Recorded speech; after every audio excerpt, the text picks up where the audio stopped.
bel di un ciabattin, due scarpine volle far del color del mare, coi ricami d'oro.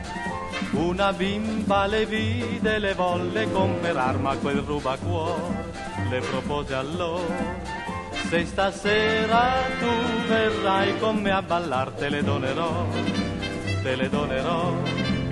Lei sorrise, finse un poco di pensar, poi non disse no, e così cantò: batti, batti ciabattino, batti, e non domandare troppo, batti, per un paio di scarpette strette non ti posso dare il cuore.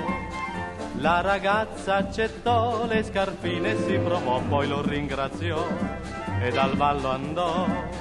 E lui pure col frac a quel ballo s'avviò e con fare chic le si presentò.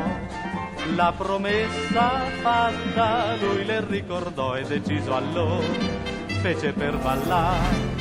Lei sorrise e disse: caro, proprio no, io non ballerò.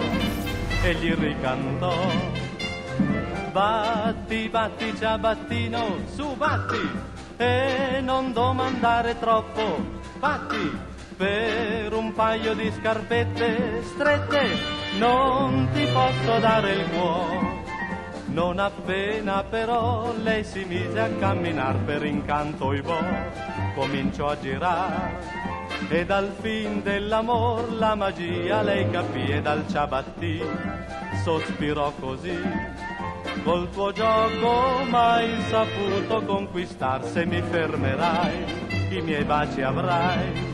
Quell'incanto lui felice sciolse allora e con lei ballò, poi se la sposò.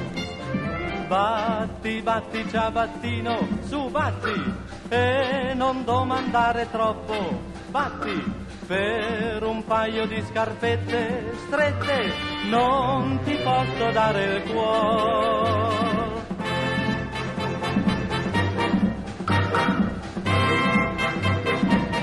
Batti ciabattino.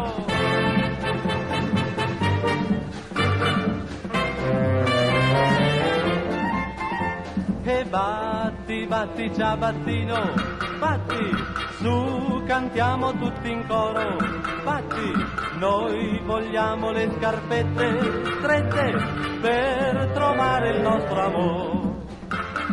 Batti, batti ciabattino, batti, batti ciabattino, su batti, batti ciabattino, batti, batti ciabattino, batti, batti ciabattino.